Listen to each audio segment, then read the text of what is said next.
Yo, yo, yo. What's good? What's good? It's Stormy B Man, and I am back. Welcoming you to the Tuesday Tussle for this Tuesday, March 3rd, 2026. This is an episode we are calling Taking Initiative in Boxing. Yeah, You see, taking an initiative is important to be able to manage, take control. That's what that's about. Yeah. So we're going to talk about that a little bit this evening, because we've had circumstances that have arisen in the sport which points out people who are ill-managed, mismanaged, people who are misappropriating their position in the sport. And we'll have a couple of examples of that. But it's a discussion to be had, because you can learn a lot in the gym. But if your applied science for life isn't sharpened as well, you can succumb to all types of circumstances that can leave you at a tremendous disadvantage. Yeah. So that's what we're talking about this evening. Taking the initiative. When you have the opportunity to state your claim, to cement your position as a fighter, you must be able to plant yourself and not be moved in your convictions. Problem is, today we have so many who do not have conviction. And it's unfortunate, because that's something that's taught people. Yeah, it's taught. And I have to say, I've said it before, teaching is very poor these days, very poor. And you're seeing the results of the poor teaching when you just cannot put confidence in some of your fellow subjects that you see here out in the sport of boxing. Yeah. Well, we're here to talk about that a little bit this evening. I want to say welcome everybody that's out there. I'm broadcasting across a couple of channels. My main YouTube channel, the Stormy B Man's Kung Fu Temple and Entertainment channel, because I'm just trying to provide more content on the channels. And of course, you may follow me on Rumble, because we're trying to build that audience on Rumble, where you will find that Stormy B Man will be going live on Rumble more than anywhere else in the near future. Yeah. So just know that the link is in the description box there for the Rumble. I meant to pin it, but I didn't. So I'm pinning it right now. Pinning the link for Rumble at the top of the chat. Yeah. Well, we're going to do this. I want to say salute and thank you once again to Columbia, who's very helpful in providing the links for the channel, whether it's the merchandise links for Streamlabs merchandise or A-Weapons merchandise for Stormy B Man. It is the tip option for donations to the channel, the Cash App and PayPal links, Patreon links, and of course the Rumble links and the links for my other channel. Everything is all in the description box as well. So just remember that you can go to any of the videos or any of the live streams into the description box, and the links are readily available for you there for your selection. Yeah. I want to say salute to the family we got over listening on Rumble right now. LPRN is out there. Jamal Davis is in the chat as well. We've got about 4 others over there who haven't decided to write in the chat yet. But yay, come on now. Just do your part, huh? This Stormy B Man likes to say that. Bring yourself out of the shadows into the light, huh? And then we can see you dance solo. Yeah! That's what it's all about, man. Told you guys a little earlier today that love and support is very important. Very important.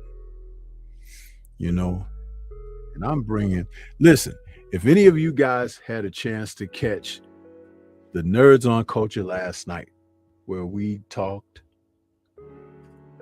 they cloned Tyrone. Oh my goodness. What a great show, man. What a great show. We really cooked on that subject, and we cooked on things that parlay into today's time around that subject, things that have been a little bit before time regarding that subject. So do yourself a favor. If you didn't catch the live, go back and give it a replay, rewatch over, because a tremendous show it was. Yeah. Now, let's see who we got going out here in the chat as we do our roll call before getting into the nitty and the gritty. Yeah, we got Universal Truth out there. What's good? Chilltown is in the building. Dale Real out there as well. Stephen L. the Mac is back. What's good with you? Jamal Davis pulling double duty. And Universal says last night's show was a great show. Yeah, there you go. Take it from someone who was there, not just me. Yeah. Del Real says that was a great show. Made me think. Laugh out loud. Yeah, it did.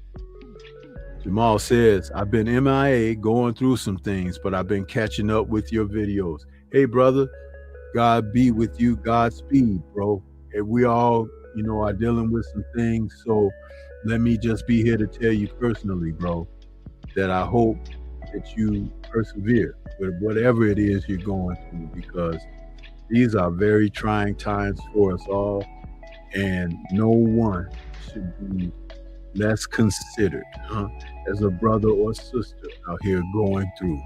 So our prayers be with you, brother, that you be able to push through and persevere. Yeah.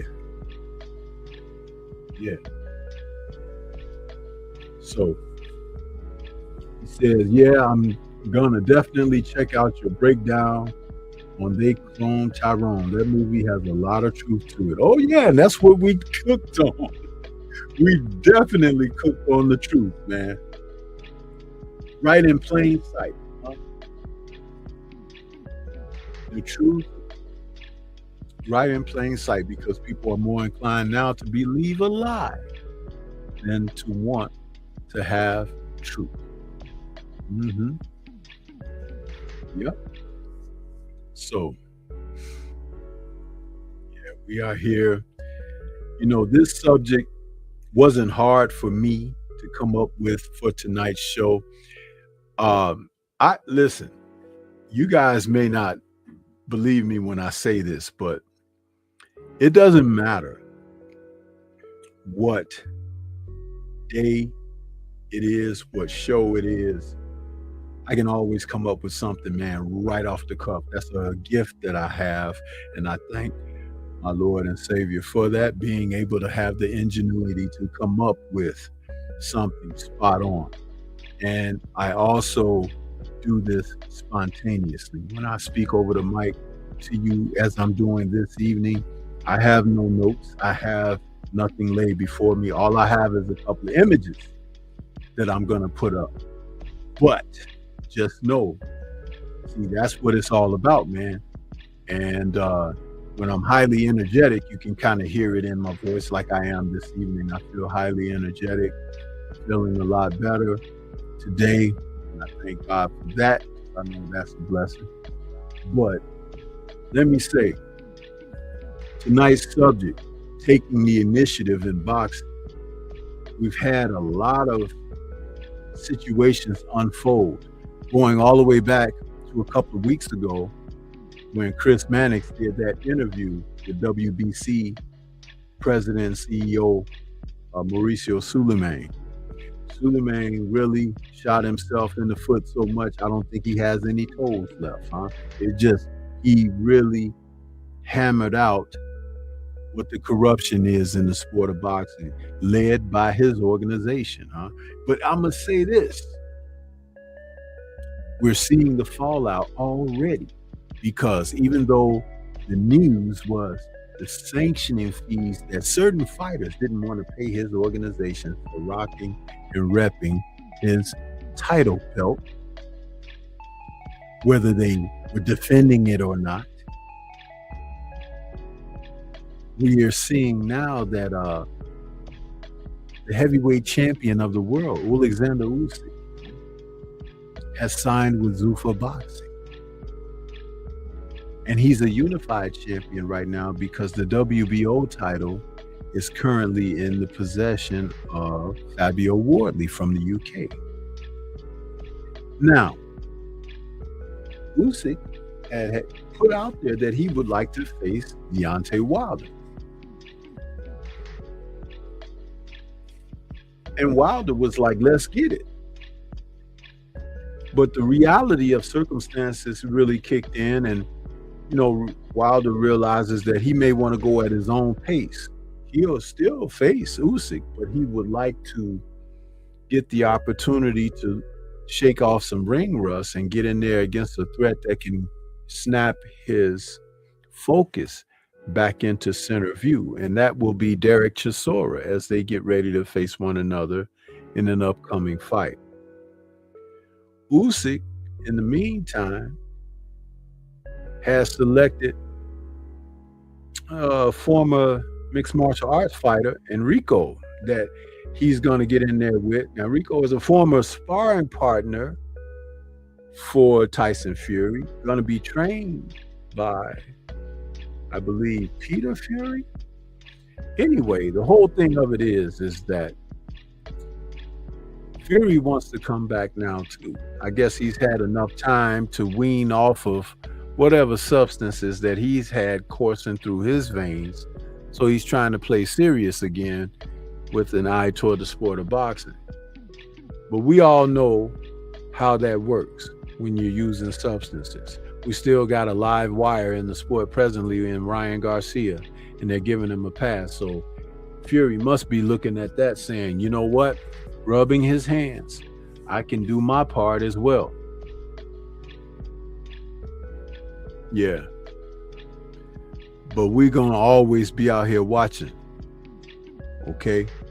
And the reality is, when you cheat like they cheat, they bear watching at all times. 24/7, 365. OSDD. That's right. I said it. And that's what's needed. So, but anyway, getting into the subject for tonight's show, taking initiative in boxing. I mentioned Mauricio. I mentioned what's happening with Fury. You've got Floyd Mayweather Jr. trying to make a comeback. Though he tried to tell anyone who would listen he's made more money than any fighter in boxing. He's got to come back because he needs $1. Do I really care? Absolutely not. I'd be much rather enthused to be watching some of the young up-and-coming fighters in the sport. He's had his day and he's made his hay. I don't give a darn about what he's doing. You know what I'm saying? Just like he didn't give a darn when community was going through things, and he made certain to double down that it's the community's fault, and that the community is at odds and are on the wrong track. But see, now you need someone to pay for tickets for your bouts. You should have thought about that, because I damn sure ain't gonna buy no tickets for a Floyd Mayweather bout, And if he dare try to come on my television, guess what I got? The power to change the channel. Yeah, that's called objectivity.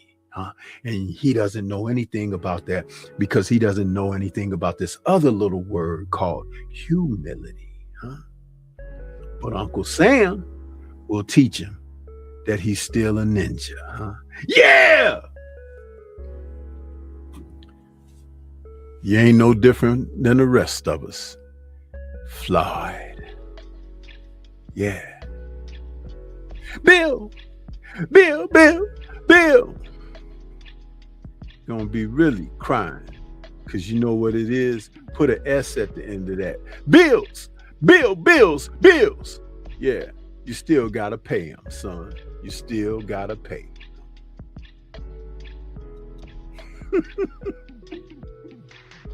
You're welcome. Anyway, one of the farces that we recently saw,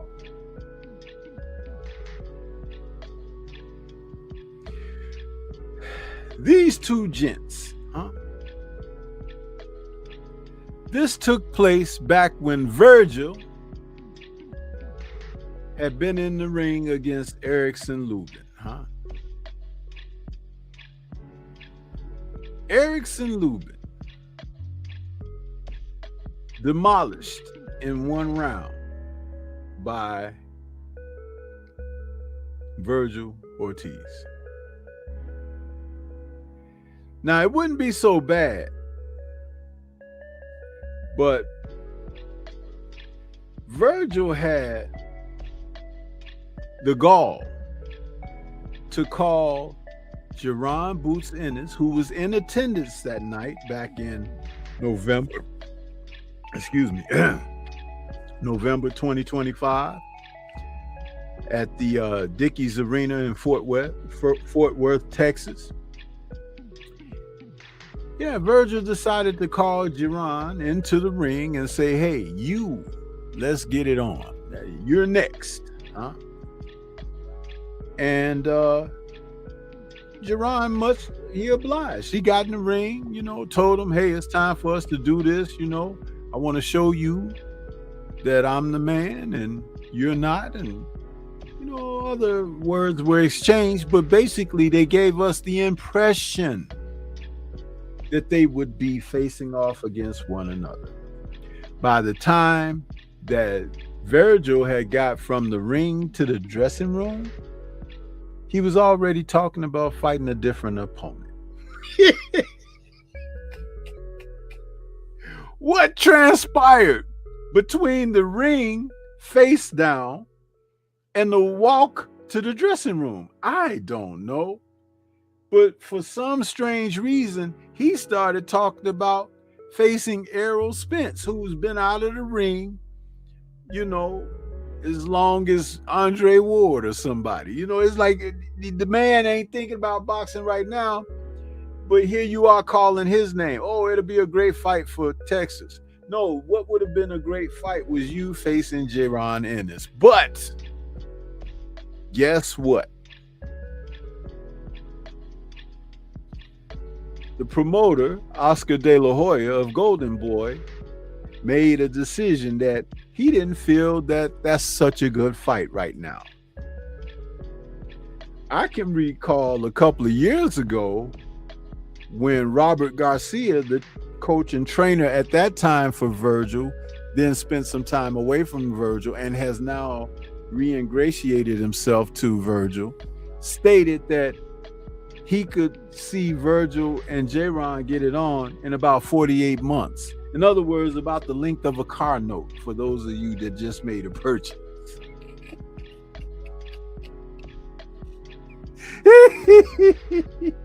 No! Why would you do that? Because you're supposed to be the badass. But De La Hoya said no. To the degree that even when Virgil in his own camp was trying to negotiate a deal with Jerron, De La Hoya took it to the trenches, and filed a lawsuit. See, that's where the trenches are for y'all today, You want to make fun of people when they file for justice, but then for convenience, you don't want to acknowledge it, Well, you can't have this double standard, man. De La Hoya put in a restraining order against the Ennis camp. Hey, don't you come within 500 feet. Don't call on the phone. Hey, or we will be incurring some fines and fees to you. Well, that made Boots have to do the moonwalk away from Virgil Ortiz Jr. Huh? And Virgil is now ingratiated to Oscar. He should be wearing some fishnets and carrying some utensils from the kitchen very soon.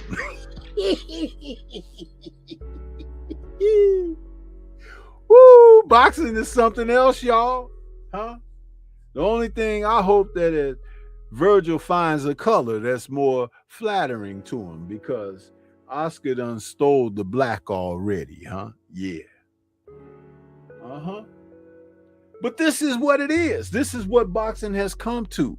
Erickson Lubin sold himself out, huh? Pretended that he didn't know what ducking, tying someone up, punching back, slipping, bobbing, and weaving meant in boxing. He should never get in the ring ever again. But that's your legacy, Lubin, that you sold off to this guy, huh? And Robert Garcia kind of put the cherry on top by jumping in the ring with a stool for you, huh? Here, sit right here, ninja. Yeah. You see, that was one of the most staged farces I've seen. Just a month earlier, a few weeks earlier, we saw Jaron Ennis beat up his opponent. Yeah, it was crazy. A one-round blowout of Uisma Lima, huh? A guy that didn't belong in the ring with him, even though he told anyone that would listen promoting the fight that I need a tune-up, huh?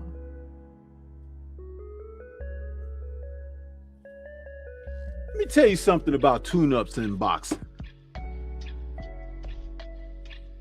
What they mean nowadays is, I want a soft touch that I get paid my normal purse for, that I can look like I'm the next coming of Sugar Ray Robinson.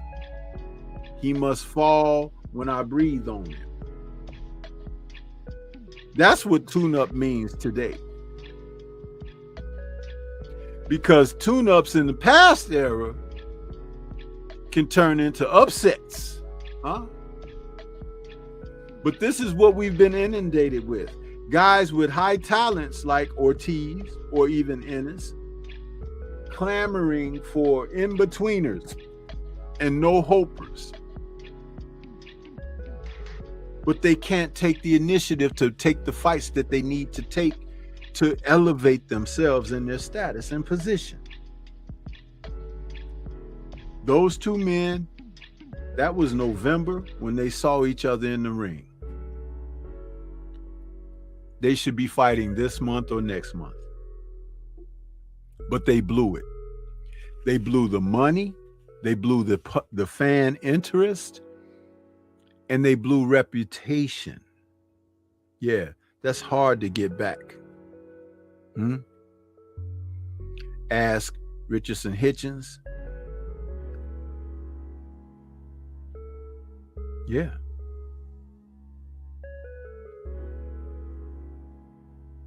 And ask that other boy, was it Kid Austin? Reputation in boxing, it's hard to overcome when it's negative.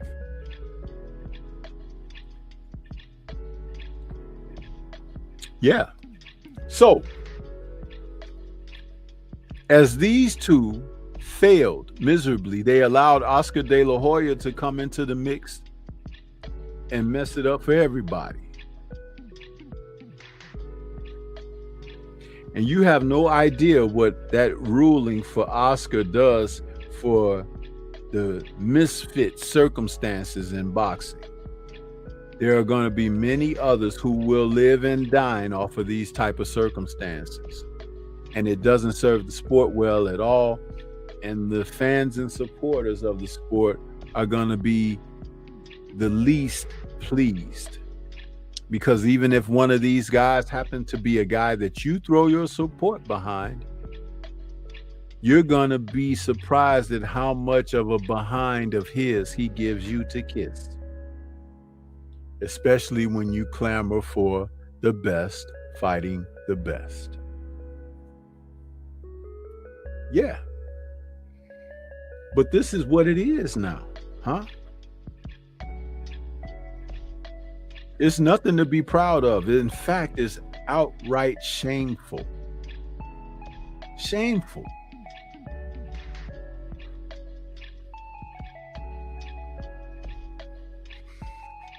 And we have others, people, who have partaken in lack of initiative.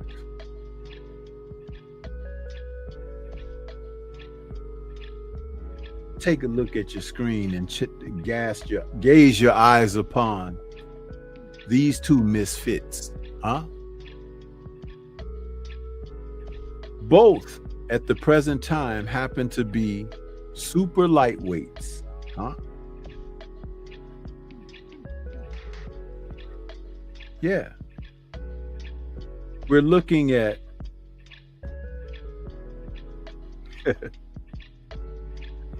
Keyshawn Davis and Shitty Cuz, huh?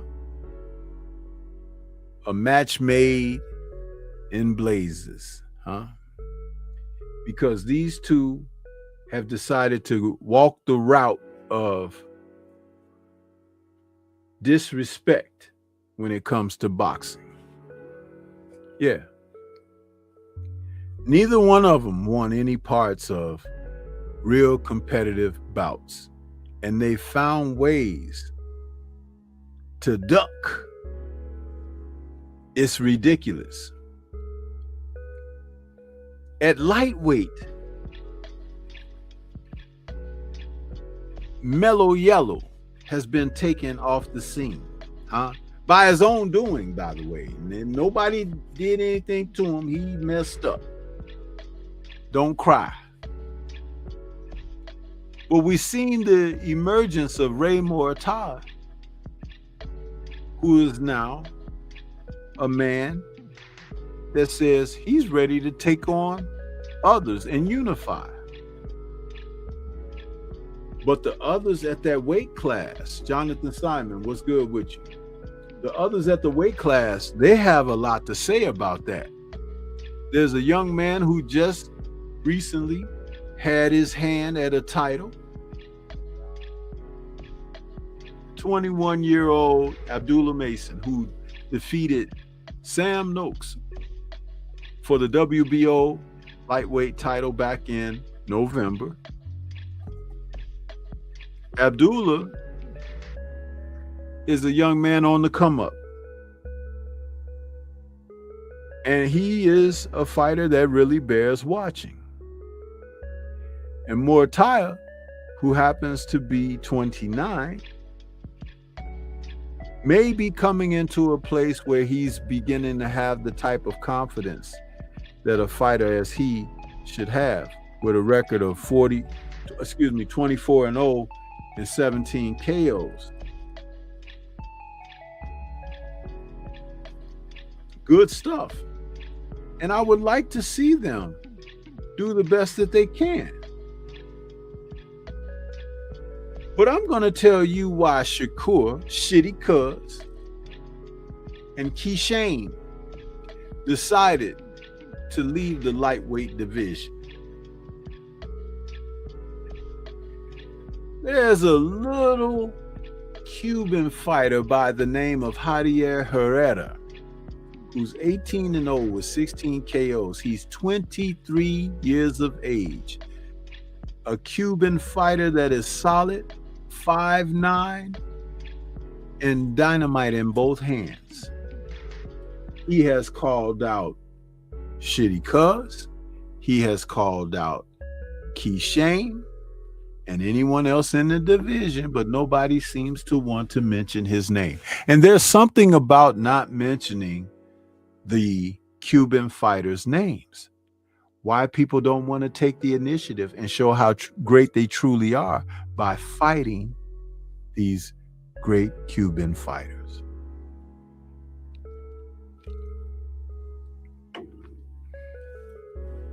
As soon as someone can answer that for me, why the sport of boxing freezes out the potentially dominant Cuban fighter, I don't know for the life of me.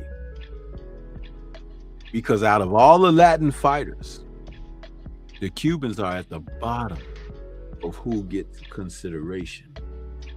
We've seen the likes of Luis King Kong Ortiz, Frank Sanchez, Guillermo Rigondeaux get freezed out of opportunities on a continuous basis. Andy Cruz.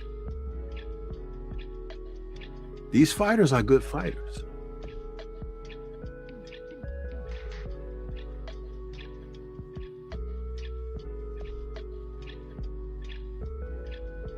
You see, you got to be really watching the sport to know these things.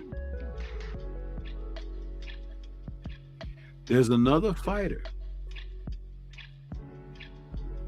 junior lightweight champion, O'Shaquie Foster, who put hands, feet, and everything else on Stephen Fulton, or said he would hang around lightweight just for Shakur, who's been running from him. And I believe him. There are great fights to be made, people, and these guys won't get in the ring and fight each other. The ones who want to get it done, yes, they stand head and shoulders above. O'Shaquie is in the midst of a prime. He's 24 wins, 3 losses, and 12 KOs, but the 3 losses are all questionable. All questionable. One legitimate, but the other 2, and I'm going to tell you something. His nickname, Ice Water, serves him correctly, because that's exactly what he has coursing through his veins. But if you notice, there's not much drumming of his name, and that's by design. There are people out here that don't want to talk O'Shaquie Foster because he is one of the true ones that can get rid of the likes of Shitty Cuz and Key Shame. And they like to mention Devin the Dream Haney's name, but they are not interested in getting in the ring with him. Foolishness.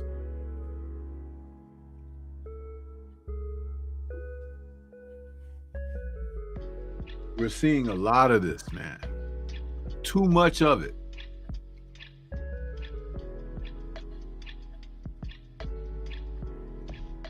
And how is it that these guys are being allowed to continue? The fans are ridiculous for not holding them accountable. I don't care if he's your favorite fighter. Tell your favorite fighter he needs to fight.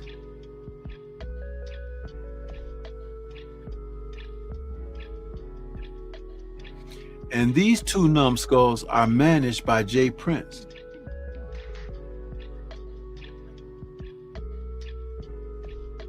What does it gain him to hold both of these men back? All they do is talk in social media, but they get in the ring with no real challengers or challenges. They do not take the initiative to do what's right in the sport of boxing. Now, I will admit, Shitty Cuz is a very talented fighter, but we'll never know how talented because he won't press himself. And that's unfortunate, because that's all you could ask, that he press himself. Salute to Jose Diaz, who is now a moderator over there on the Stormy B Man's Kung Fu Temple and Entertainment channel page. Because you wrote in the chat, I was able to give you a wrench over there, brother. Thank you for showing support on the other channel. Yeah.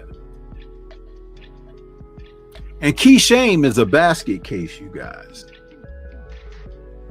Mental health should be worn around his neck like a bauble. Yeah. He's had one of the most significant crash outs in recent memory when he did what he did last summer out there in Norfolk, where they were trying to have a hometown homecoming for he and his brothers on that card. And he blew off the weight, blew off the title, blew off the event, and then got himself into some serious trouble after he and his brothers attacked Nair Albright after the fight. You know, come on, man. He spoke about not having a father and that they don't need that or whatever, but I'm going to tell you something. I beg to differ, because if he had a real father in his life, that father would not have encouraged him to do what he and his brothers did on that event.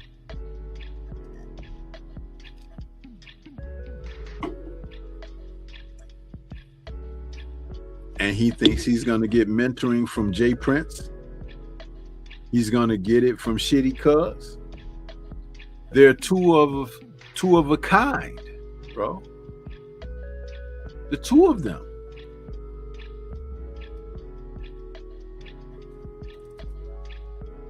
Yeah, Hendall. Key Shame with the M. Shame. Because that's what he brings. Everywhere he goes, every time he speaks. See, when Stormy B Man nicknamed you, it fits, regardless of whether people understand the name initially or not. Now tell me Shitty Cuz ain't perfect, huh?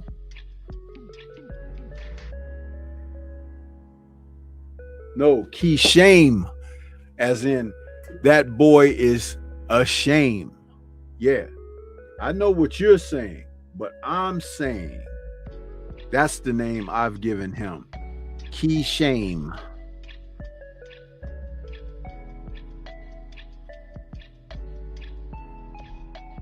It's ridiculous.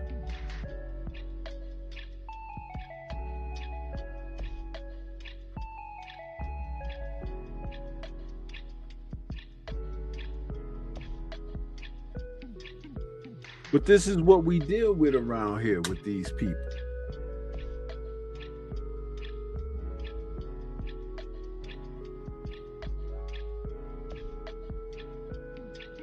Oh, and let's not forget this situation here. Devin the Dream is now being courted by Rolly Retarded Romero. Yeah. Yeah, Special Needs Buster is running a little late this evening, huh? But I'm going to tell you something. He's the one that said he didn't want to fight Devin after Devin beat up on Brian Norman Jr. He didn't want to acknowledge Devin's accomplishments. When they fought on the New York card back in Times Square,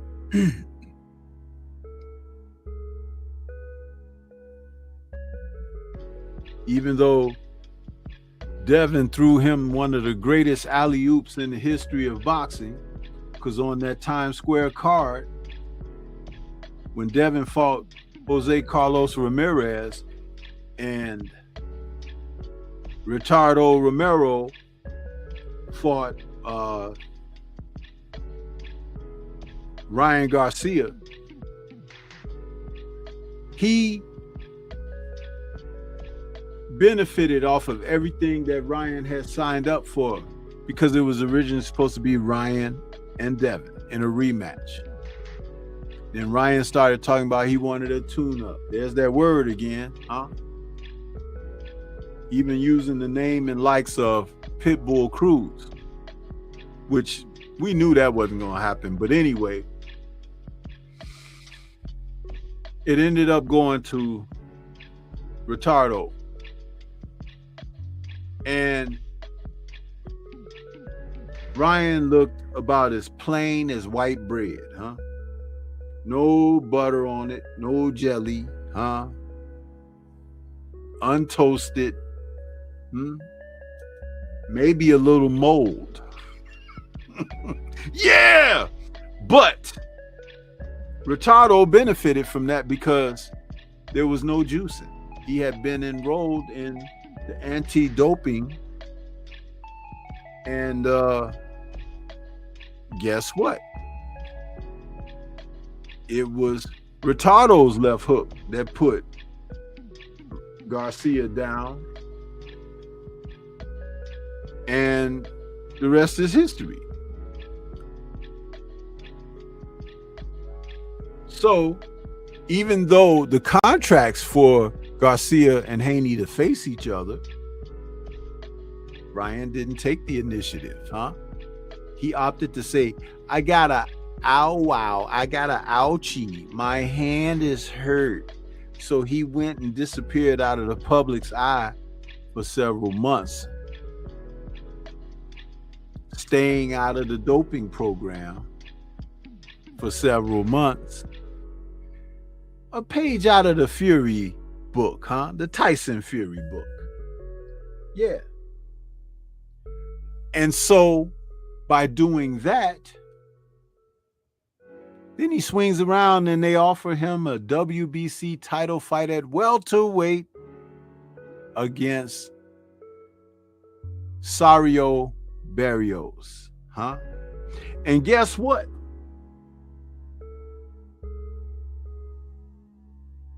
You can go from a loss to a hand injured, alleged, to another title shot right in a row. Wow. Where they do that at? Oh, the UK, huh? With Tyson Fury, huh? Yeah. Kinahan, yeah. See, these are the kind of things that people just kind of gloss over. And Stormy don't talk about it a lot, but you think I don't know?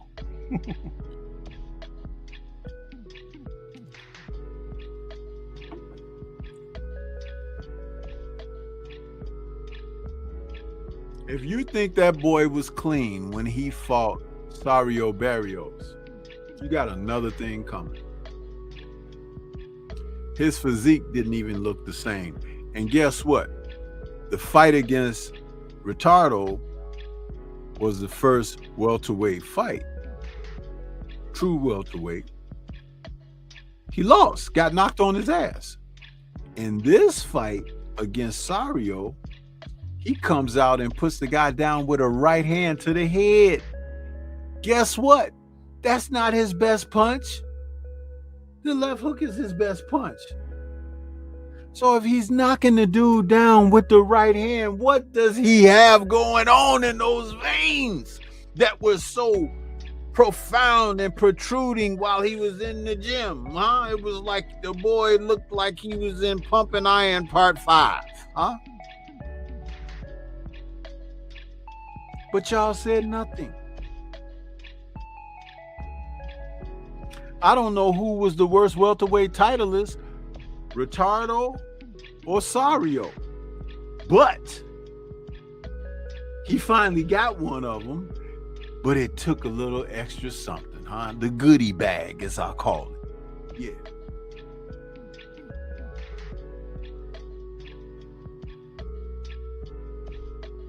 So Devin says to him, hey, let's unify. And sure enough, just like that train that's never late, Brian says, I'm the A side now. I don't have to fight you right now. I can go around this corner and talk my stuff and call more N words than you can imagine. And y'all gonna let him too. Mm-hmm. But I've digressed enough. This image that I put up here of Retardo and Devin Haney is from an Instagram post, Ring Magazine, where Retardo says to Devin, he says, yo, we called your daddy at noon. Tell him to pick up. We got our side of the deal done. Really? To which Haney responded, Retardo, I've never seen you this thirsty. You must have a deadline to face your mandatory or something. And that's true, because this Thursday is supposed to be the deadline that Retardo meets up for the purse bid and everything for the number one contender, Shakram Gasayev. Huh? Yeah. Now, nobody really knows Gasayev, but he's another Ukrainian fighter. And guess what those Ukrainians like to do to people like Retardo? Embarrass them. Yeah. So, with that being said, listen. He's now chomping at the bit trying to get Devin Haney in the ring, because if he fights Devin, he's going to make the money that he can't make nowhere else. But remember, he was originally talking about, why should I fight Devin? He ain't going to do nothing but sue me for punching him and stuff like that. You know, just insulting and acting as if he's above him and all of this. Retardo, nobody knew who he was until Tank Davis shattered the glass on his chin, huh? But anyway, so he's now ready because PBC done told him, Amazon Prime has told him, everybody has told him, you better get your thick-headed butt in the ring with Devin and make that coin. Otherwise, Gasayev is gonna get you, huh? For a mere bag of peanuts. Yeah! Debo got it all sealed off, you guys. He got it all sealed off. And they're gonna have to come up out their chains, huh? Bracelets and all of that, huh? Earrings. Give me some snaps on that on that tank of gas over there, huh? Yeah.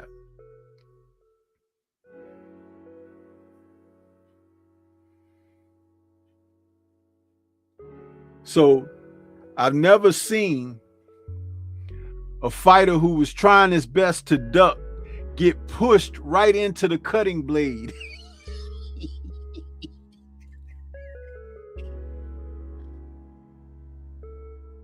Debo must be rubbing his hands together. He must be saying, I got this sucker. Yeah. But that's the way it should happen, shouldn't it? It should happen that way, because they don't want to take the initiative. I give Brian Norman Jr. the credit for stepping right to Devin. And it wasn't about, like, you know, a thing where, you know, he didn't want to challenge himself. But I do believe he had a different mindset toward the things that fighters were saying about Devin, because, you know, the fighters today, they talk that talk, but they don't walk the walk. So they were talking about Devin being pillow-fisted and, you know, taken care of and coddled by his pops and this and that, you know, the negative stuff that they would say. But nobody was really looking at the young man's work ethic, what Floyd Mayweather Sr. has said about him, what has transpired from the gym stories, because just like with David Benavidez was beating people's asses for years in sparring, Devin had been working with pros in the gym, holding his own, including, before he retired, Floyd Money Mayweather. See, all of that stuff meant something. And you don't think the word went around about him? That people were saying, man, that boy's like Floyd. What do you mean? He fights like Floyd? No, he's focused, he's dialed in, he's sharp, he's got abilities, he can box, he can punch, he can do this, he can move, he's elusive. All of the positive things, that word gets around. But it got turned publicly into something of a farce. And that's because the resentment of his dad's involvement in his career, making quality, elite chessmen moves. Yeah. So they decide to cycle BS associated with Devin's name. And I think that Norman Jr. kind of bought into that a little bit, because in the aftermath, seeing that he's gotten some changes in his own corner and everything in interviews, he has talked at very tremendous transparency that, you know what, I might have got a little bit into the hype a bit.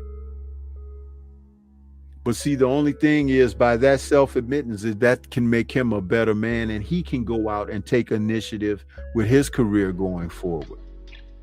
These others will be and remain stagnated because they do not have the confidence to do what's needed and necessary. Shitty Cuz, Keyshane, Ritardo, Ryan, all of these guys, they need to get their acts together. By the time this era is over and done, Devin will have ascended way beyond those guys, because they're in it for the wrong reason. The wrong reason.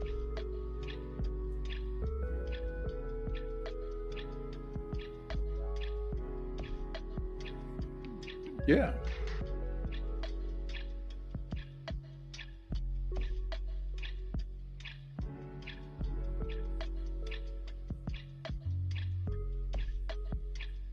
So when we talk about fighters taking the initiative,